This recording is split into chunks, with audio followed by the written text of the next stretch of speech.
is Short-Term Rental Management, the show that is all about short-term rental property management with your host, yours truly, Luke Carl.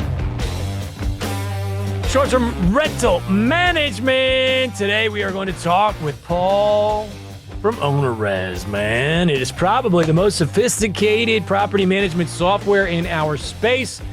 It's got all the nuts and bolts, everything you could ever need or want in a property management software or a channel manager, if you will. And very grateful to have Paul, the CEO and founder of OwnerRez, coming to hang on today's episode of Short-Term Rental Management.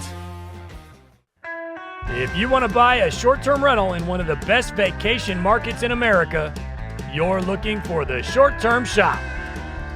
They are the experts in the vacation rental space. Their team of realtors are fantastic. And if you use the Short-Term Shop to buy your home, you'll have access to free classes with me to teach you how to get your property up and running. Join us at theshorttermshop.com, brokered by EXP. Short-term rental management, we are here in the house with Paul from OwnerRez, who I've just been made aware you were at the conference here in February. I didn't see you there, but let's talk about that, Paul. I guess to start, what did you think of the Str Wealth Con?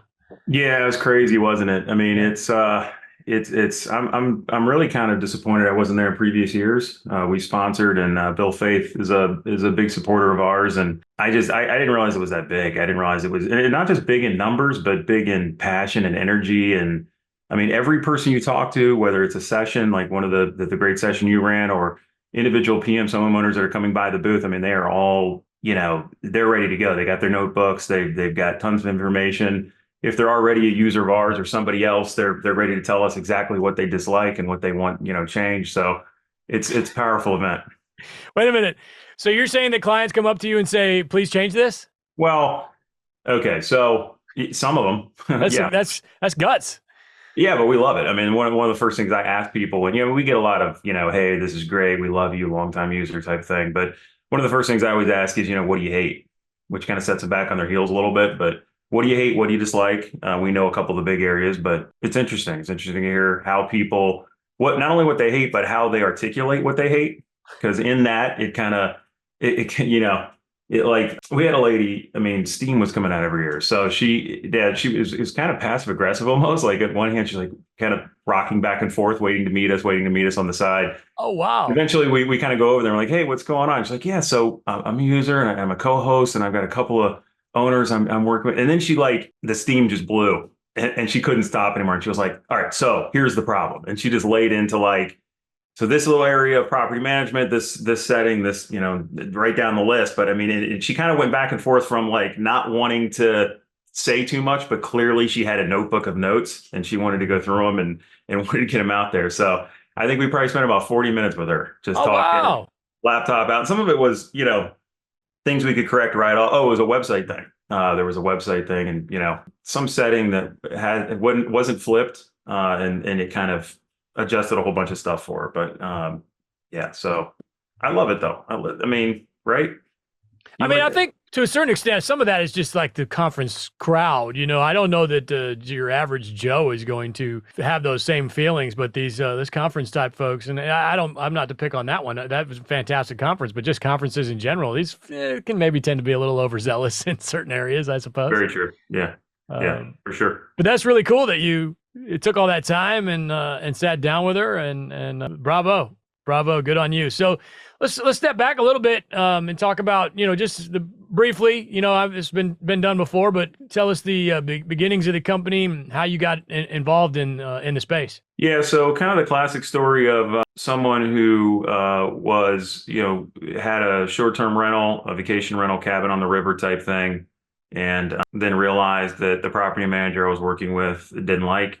I could do a better job than them, and didn't have kids, had more money than kids at that time. So wanted a second rental, third rental. And, that was kind of my whole focus, my wife and I. And so we were also software engineers, me and the other guy that co-founded it. Eventually I co-founded with another guy. There was a first iteration of this, or first creation of it, OwnerRez. back in 2007, 2008. Started this is, before Airbnb existed. This is, it doesn't sound like that long ago, but it really is. 15 years in the space is quite a while. So kind of treaded water for a while on my own, 5 or 6 years, and then reached out to Chris, who I'd known for a long time. We had worked on a lot of stuff for, Washington Post, a lot of big systems, government systems, media systems, and talked to him about joining forces and starting over. And we kind of had a vision for channel management and stuff that would eventually emerge in the industry. It wasn't really a thing then, at least not as a term, as an industry term. Airbnb was coming online around the same time. This was 2012. And then at the same time, we were investing in more properties and stuff on the side, but we saw, what channel management and property management and stuff needed to be, and particularly for the small homeowners. So that's where OwnerRez was born. We saw that back then, you had Escapia, you had a couple of big products, but it was all PM focused, trust accounting focused. And we kind of had our chip on our shoulder that we couldn't break through as a kind of a small player in the space. We couldn't get the same tools. We couldn't get Austin, Texas to return our calls, talking about Homeway. So we kind of had a chip on our shoulder and spent from 2013 at that point. That's when the new OwnerRez was started, the new corporate structure that we have now. From then to about 2017, so about 4 years, just trying to break down doors and kind of do things for the small, scrappy homeowner market. What I call power users. Not that PMs aren't power users, but it's a little bit different space. And, we kind of really broke through in 2017. We had, Booking, and back then TripAdvisor, it was more relevant than now. Homeway was still a thing before they completely rebranded and sold to Expedia. And of course, Airbnb was emerging as a powerhouse 2017, 2018. So that's kind of the time period where we really kind of figured out our pricing model and where, what OwnerRez looks like now. That's kind of where we broke through in that time period. So that's kind of the brief overview, kind of the big milestones along the way. So you've been around since before there were 4,000 softwares, and what did that look like? Because it seemed like, back, at least my recollection, being a manager in the space, when the softwares first started coming out, it seemed to me, at least from an outsider looking in, very, very difficult to communicate, especially with Vrbo, Homeway. And so was that a tough nut to crack? What did that look like from your end? The first one that I was at the time, I was using IGMS back then. But what did that look like to crack that? Was it a matter of getting them to realize that this thing was going to be for real, or how did that work? Yeah, getting them to realize that. Well, I think, Homeway was kind of the big player, more of the big player in the space than Airbnb. Now, probably not from the consumer standpoint. So if you're a guest, you're just out there looking at booking properties. Airbnb was really starting to be a threat even before that. But Homeway was the one all the PMSs wanted to be with, right? They're the ones that you wanted connections with. That's where you wanted all your inventory, one-click sign-on and all that, or one-click connection and all that. So yeah, so the corporate structure at Homeway at that point was not very willing to play ball. And I think, from their standpoint, I think it kind of made sense because they didn't know who to invest in. It takes a lot of money to invest in these big partnerships, lots of money, not just certification and testing, but to know, what you need to do with your APIs. And, I could spend 2 hours talking about that. And I actually have an email. I kept it around. And this is from a while ago. I think it's 2012, 2013, where I emailed a VP at Homeway. He's not there anymore. Didn't last through the Vrbo and Expedia transitions. And I basically just went off. Not really a good moment for me, but it may have cost us a year or two getting them to listen. But basically saying look, it's the young people in the industry. And I think I used Airbnb actually at the time as an example. We are the people who are going to continue working with power users, building what power users need, and revolutionizing the space. You can't see that. You're with Escapia and you're with the couple that they had at the time. They were pushing us to Rentals United, which is an up and coming thing in the UK at the time, saying, "Oh yeah, go use these other middle managers, these other third party managers." And we finally cracked it by integrating with channels that we didn't really want to integrate with at the time, like Booking.com was one, just to show them what we could do. So in other words, we had another meeting with them and sent them some screenshots and videos and said, "Hey, can we, come connect with you guys and see what it's like to get on the inside?" And we showed them our Booking.com dashboard. And when we showed them the number of users that were connected to it, And we showed them a booking coming in and how it shows, when content had changed and all this stuff, just to show them that, from a technology standpoint, we had the chops. And that's when we got the call and they approved us. But it was very tough at that time. Very, very tough. I'm gonna give you an analogy. I've been in the rock and roll radio business for a really long time, and I still do it occasionally. And one time I was interviewing Def Leppard, their singer, Joe, and we're on a first name basis. And it was at the time when the Tom Cruise movie came out with Rock of Ages. And of course it was a Broadway play, and that was one of their songs. And I asked him about it. I said, what do you feel about this whole movie? You know, they were in the movie, et cetera. And he said, when it first came out, we heard about this play they were going to do on Broadway in New York called Rock of Ages, and we didn't want anything to do with it. We just never dreamed that anything would ever come about or it would ever make any money or anything would ever happen there. So we just didn't even, he was like, we didn't even respond. Why would you respond? This is just some stupid play that's never going to become anything. And then the next thing you know, it's a major motion picture, $50 million. Tom Cruise is in the movie. And of course they got on board at that point. So maybe it was similar to that. You just had to make waves, right? Like slap them in the face and say, hey, this thing's real.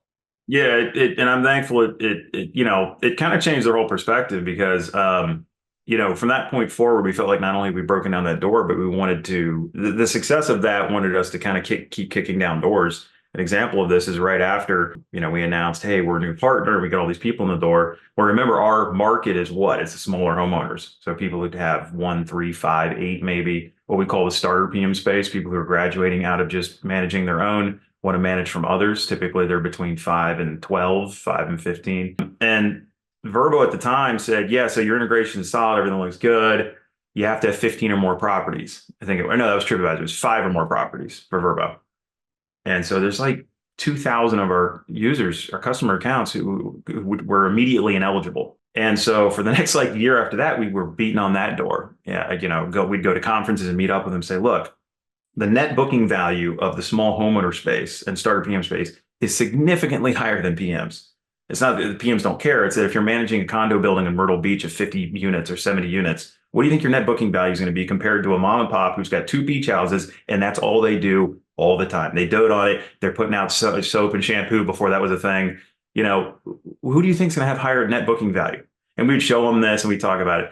And from their standpoint, because they don't have one-click connect like Airbnb did, the kind of the newer OAuth model, it was a technology and business operations problems. They didn't want to have to call each person and wire up the XML feeds and all this. So, but eventually they did.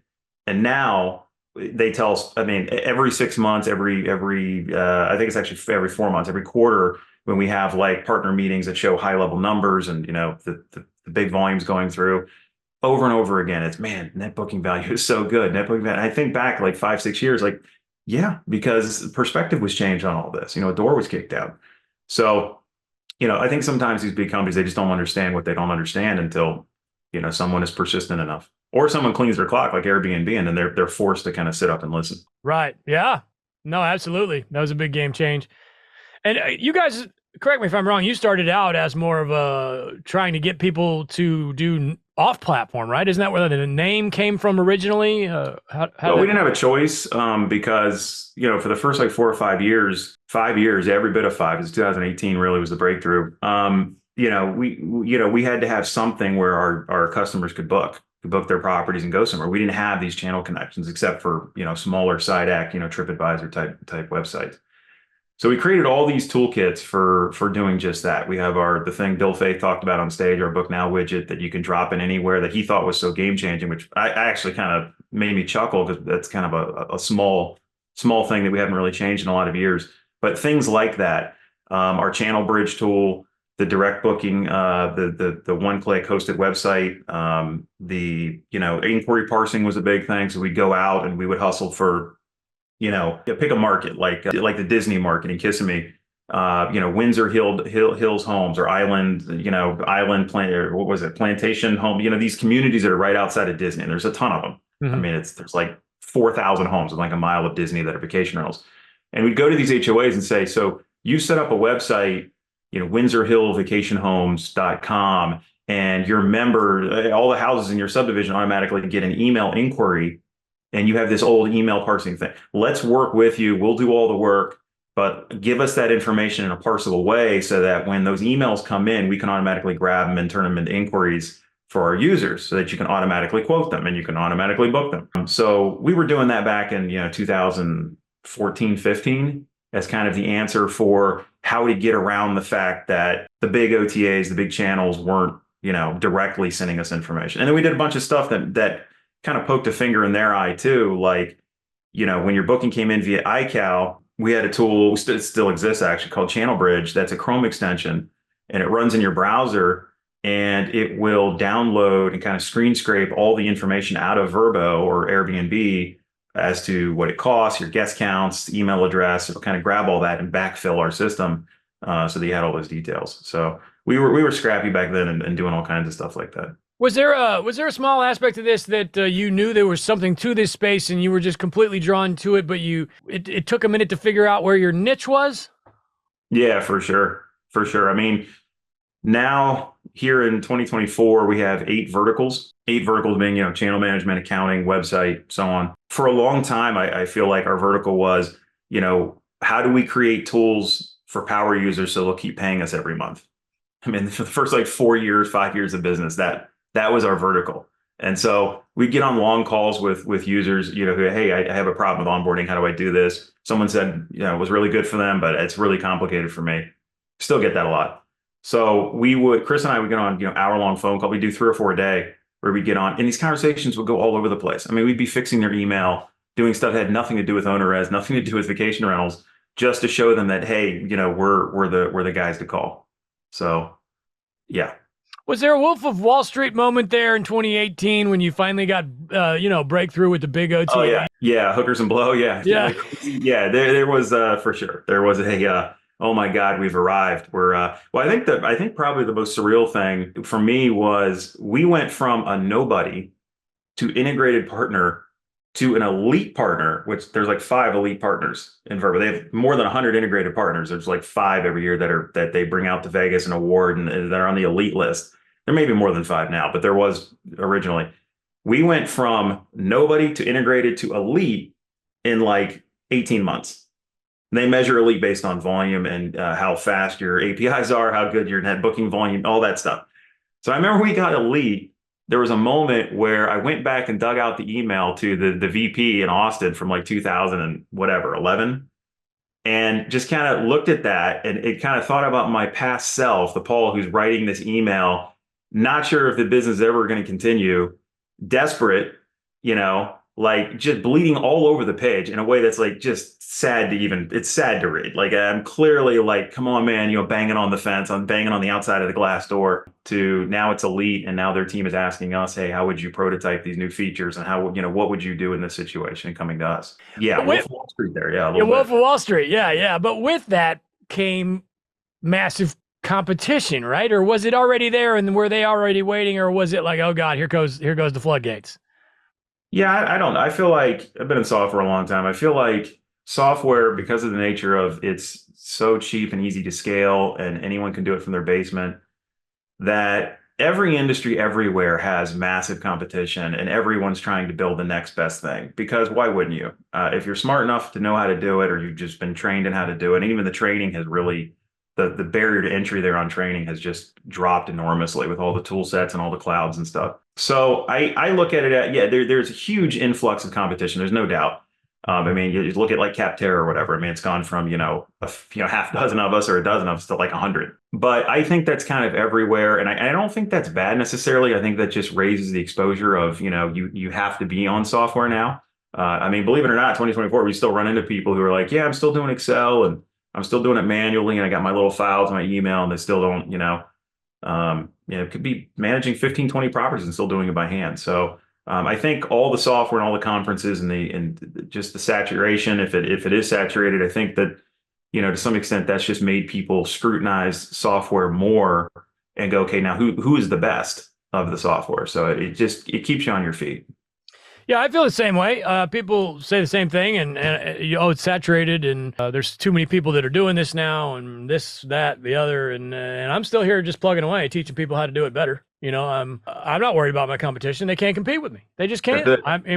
First of all, I've been doing it longer than everybody. I've been on every meet since 2011, which is like the day it started, and I've got more reviews and I work harder and I show up and I walk my own properties and you just can't compete with a guy like me. And it's great to hear you have that same attitude.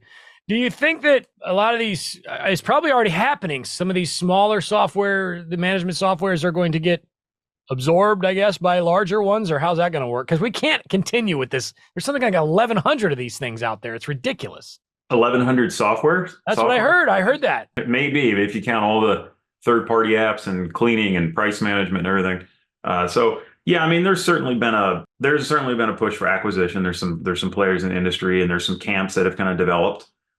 We have more than 100 certified partners, not just integrated partners, but ones that we've tested and we've announced, hey, they work with our API and we're partnered with them. And yeah, we've signed off on the fact, and here's a support doc about how it works. And there's definitely, like I said, been camps developed among some of these ones where, you obviously have the ones like Inhabit that have picked up a lot. I think there's a couple that have tried to kind of create it all themselves as well, or kind of create their own camp in and of themselves, like a PMS that's wanted to become more of a conglomerate. I think Guesty kind of falls in that space. I think Streamline would have, except of course it joined Inhabit. So there's some M&A that's been going on a lot. I know we get hit up a lot. I mean, all the time. In fact, for a while, there was a line that some of our competitors were using where they were saying, oh, look, OwnerRez is going to be bought up soon. Don't, whatever they're doing now will be different in a year or two. So there's lines that are used about us all the time, but that was one that was happening pretty consistently by a couple of competitors for a while. So I think M&As will continue. I think some people also will kind of just collapse a little bit, go out of business. We've seen a little bit of that where some people have actually come to us and say, hey, we have like 75, 80 customers who never really gotten off the ground. We don't want to do this anymore. You guys interested in like an affiliate deal? We'll just pass people over to you.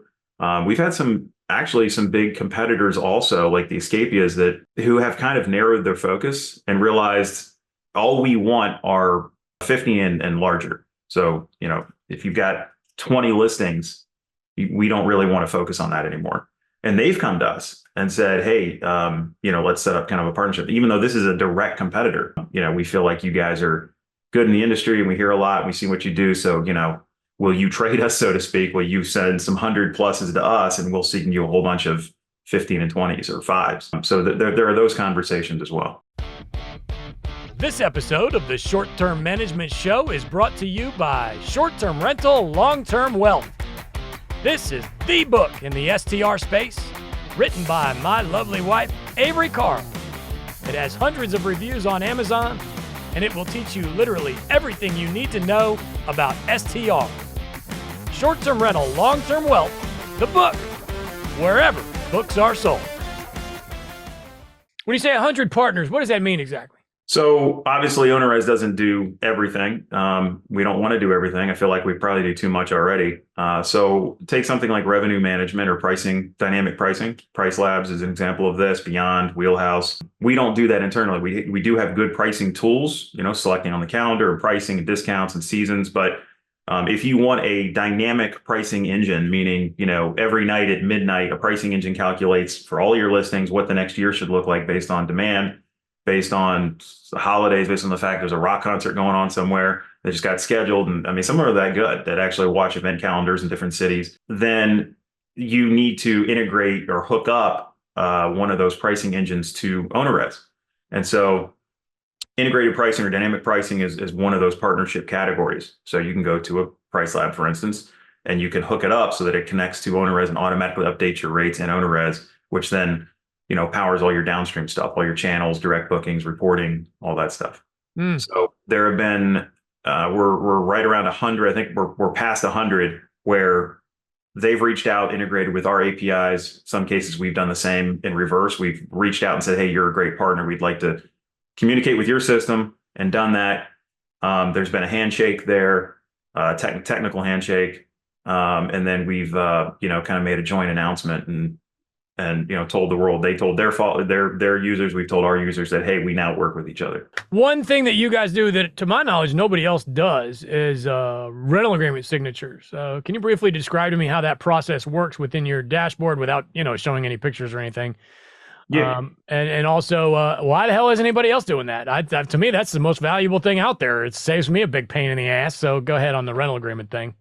Yeah, it's difficult, I think, is why people don't do it. So you want renter agreements that are dynamic to each booking. So like email messaging is another thing that's dynamic, meaning when you reach out with a message, you don't want to say, "Hi guest, thanks for booking.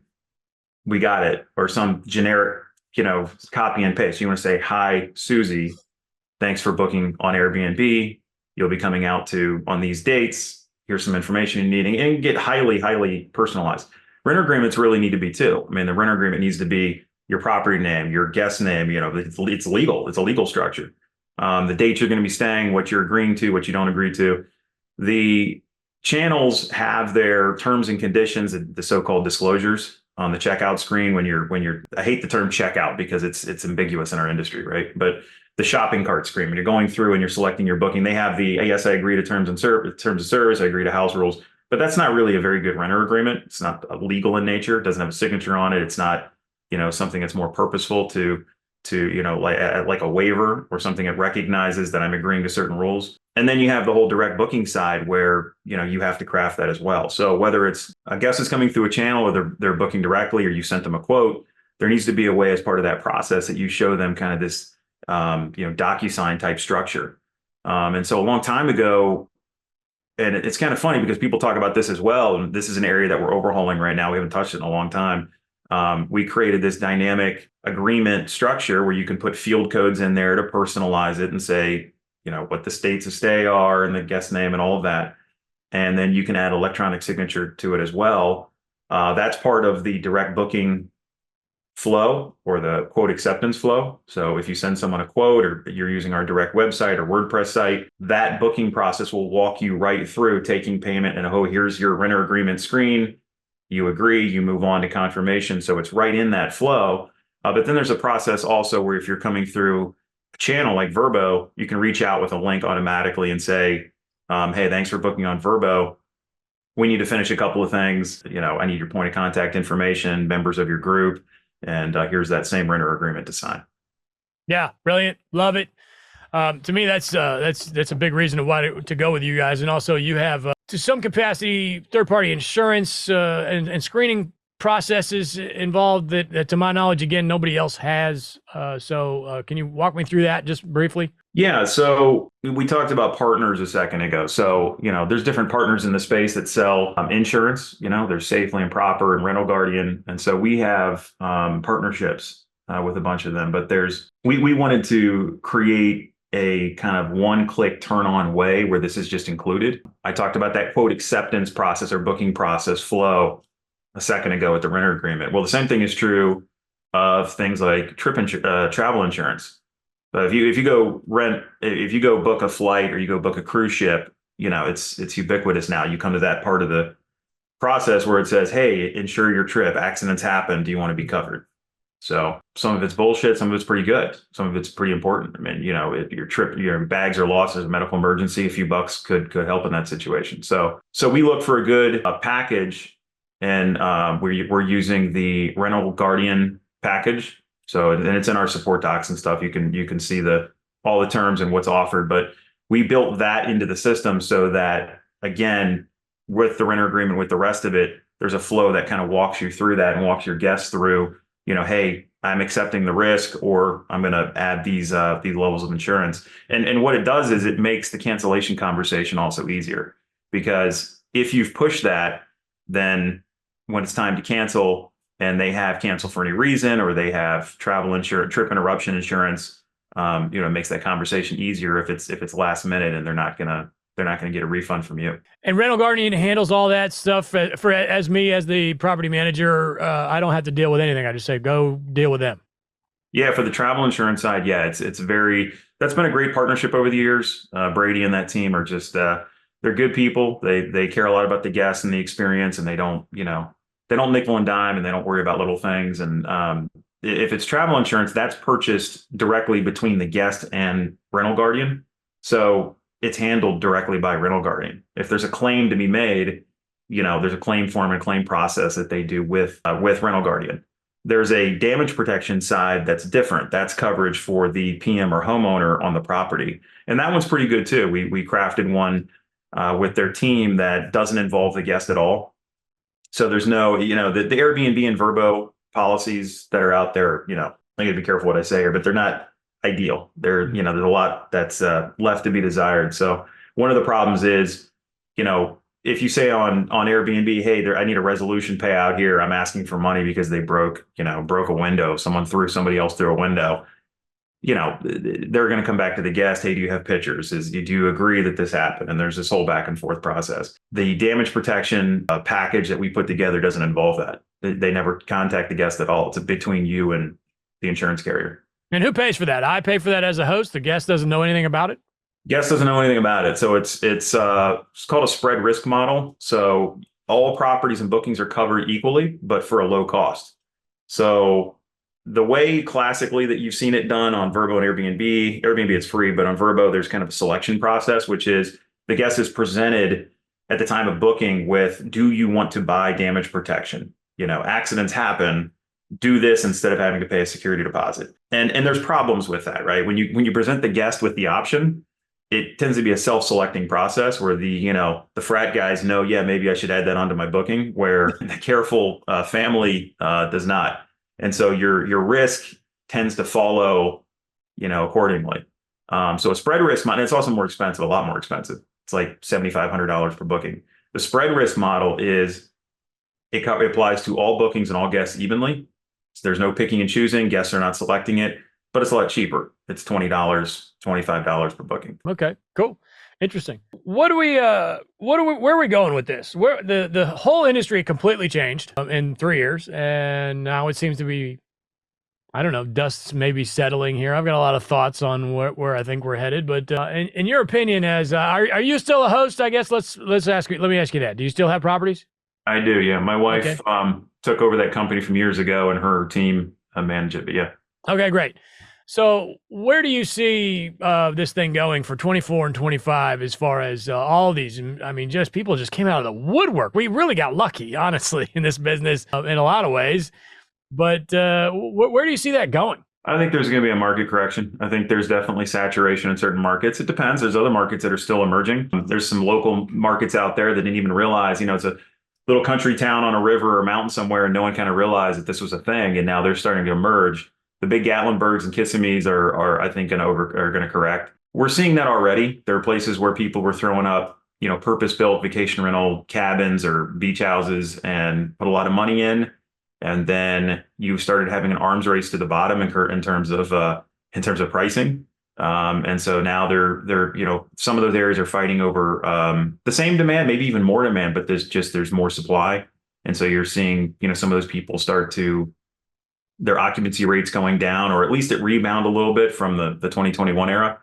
We're seeing that in our data for sure. I think what's going to happen is you're going to see a correction, and then the people who had good reputation and were around for years, people like yourself, who you talked about, you've been doing this forever, and the reviews and everything you've been doing, same with us. That's where you're really going to stand out. And I think that in 24, 25, there'll be an opportunity even for people like you and me who are solid. We have a good business model.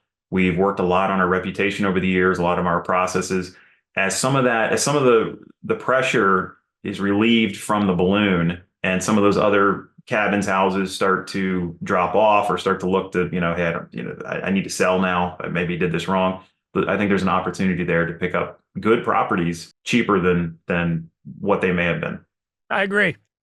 Also, again, from the toilet and shower head perspective that I have, this isn't for everybody. Landlording is not for everybody. And so I think there's a lot of people that just kind of didn't realize what they were getting themselves into.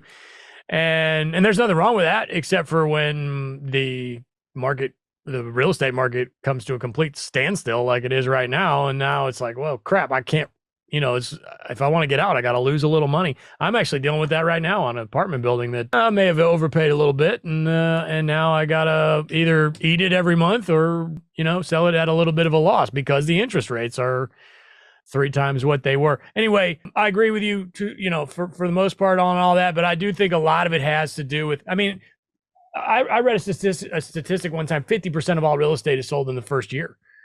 And so there was a massive amount of people that got in, and you got to understand, like globally, half of those people statistically are probably going to get out. Yeah. And now we're dealing with the situation where there may be a deal or two coming up in the near future. So yeah, I think that's right. I think there's an old phrase about long-term rentals, which is you make all your money up front, or when you're flipping or whatever, it's you make all your money up front, meaning what you bought it for is going to determine in the end what you're going to sell it for. The long-term equity game, don't count on that. It doesn't withstand market fluctuations, And I think my advice for people who want to be STR owners is think about that long and hard when you're buying something, saying no. I think Bill mentioned that at the conference or one of the sessions where he was talking about being careful, being patient, watching your sheets, knowing your numbers. I think there's an urge to just want to own stuff. Something came up that looks like it's interesting, but we've all been subject to it. I had at one point 12 properties. I'm down to 3. So I learned over the years also and had to get out of some stuff. But, that's kind of the number one advice I come back to is, feel like you made your money up front when you bought it because it was such a good deal and because it really ticked off all the boxes and it's not something that you're going to figure out later on. Yeah.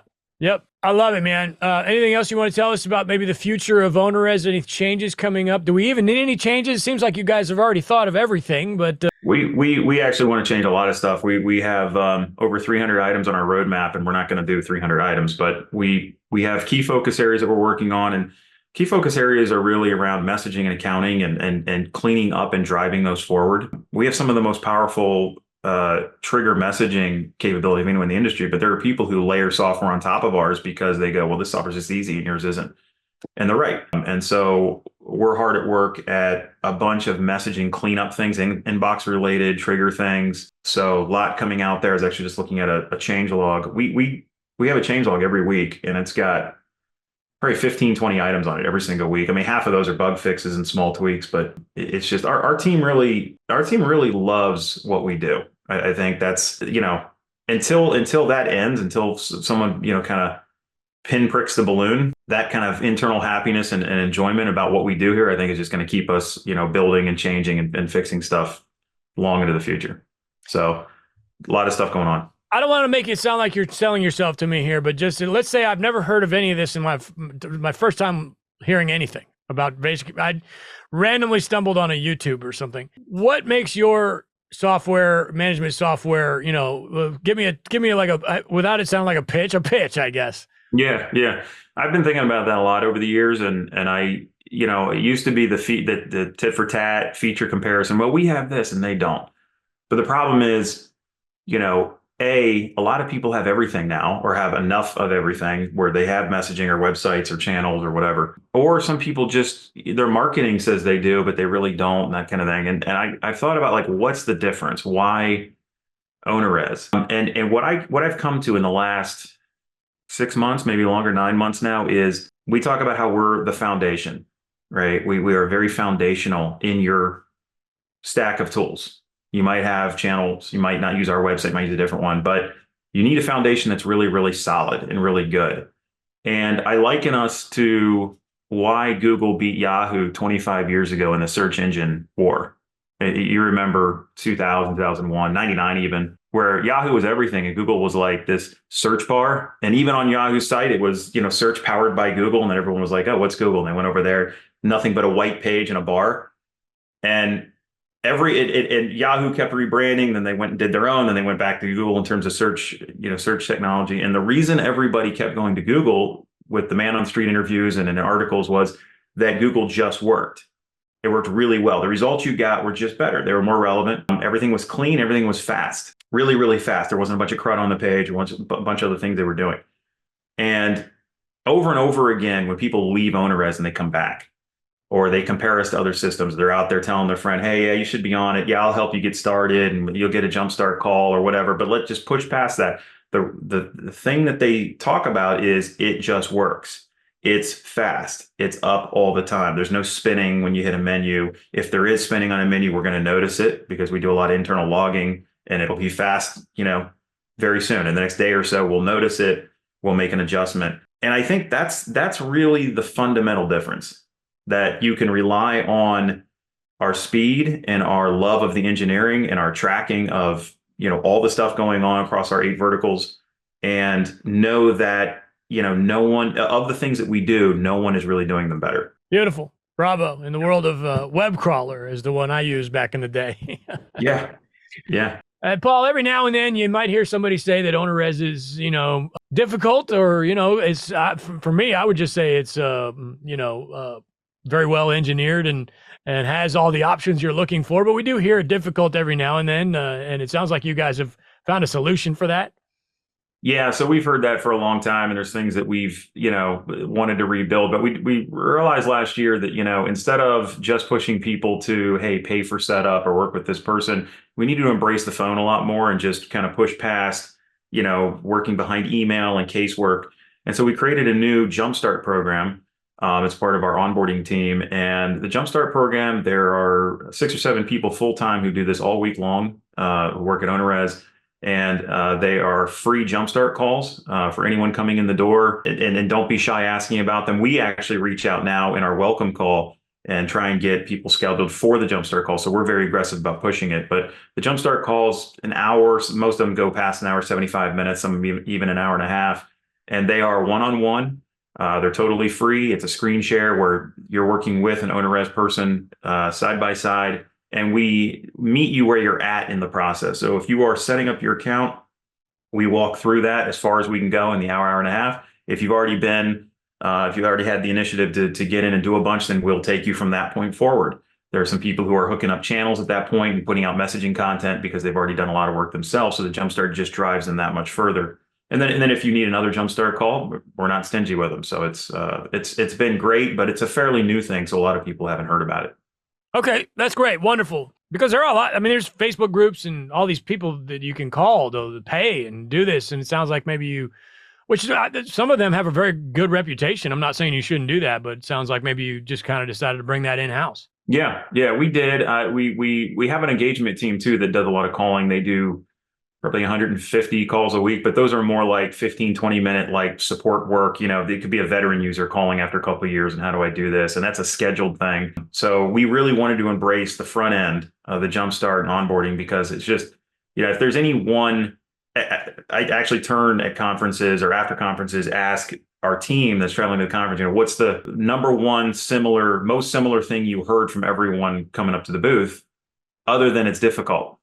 Because a lot of people say, well, it's difficult. And we go, yeah, we know. Have you done X, Y, and Z and looked at support centers and videos? But we know it's difficult. So that's something for us from an engineering standpoint, a challenge for us to fix up front, but also we really wanted to just work with people one-on-one and see what we could do and kind of just embrace that straightforward. Cool. Jumpstart. And difficult's probably not the right word, but and at the end of the day, I think that's what your clients are looking for. They want all the bells and whistles, so it seems to be working for you. Yeah, it's for a long time we had kind of a who cares attitude about not doing more of the hand holding up front in our setup interview. So not taking that through kind of like the Airbnb process, snap a picture of your listing and answer all these easy questions about, do you allow pets? And just kind of walking you through this really simple setup interview, partially because we were lazy, but partially also because we noticed that the people who came out the other end were really good, really passionate power users. Like they were like, oh yeah, I really like this. And so like, okay, let's just work for them. Let's just, build what they need and listen to them and not worry about people who go, well, it's not easy. And I can't like click a button on my phone and have it all set up. So that's where it was born out of. I too do not think that it's that difficult or that complicated, but in this day and age, you really need to kind of work with people on, meeting them where they're at and what their level of difficulty or what their level of complexity is, kind of bringing that solution to them. Cool. So in other words, you guys will help people get their OwnerRez rocking and rolling. Yep. Cool, man. Well, anything else we need to know on the way out, or I'll be happy to say goodbye. Oh, one thing I want to say is, by the way, I don't know if you know this, Short-Term Shop sells houses. We want you to send people our way if they're looking to buy another house, so sometimes Avery's not as forward with that aspect of our business, but that's what we do for a living. I didn't know that. That's great to know. Yeah, we sell houses. We're a team of real estate agents. I'm not an agent, but that's what we do. We're real estate agents, and we sell vacation houses all over the nation, and send our clients to you at the end of the process. So that is interesting and very, very important to know. I did not know that. So yeah, so it blows my mind that you didn't know that, but I'm like, I bet he doesn't even know that that's what the show. I know you guys have a lot going on. I see you all the time. That's what we do. We sell houses. We have one thing that we do, period, and we sell houses. So good to know. And we're really good at it. And then I teach folks how to be better with their toilets at the end, and then they get hooked up on OwnerRez, man. And we're very grateful to have you on the show. And if there's anything I can do to make your life easier, I'm absolutely available to do that.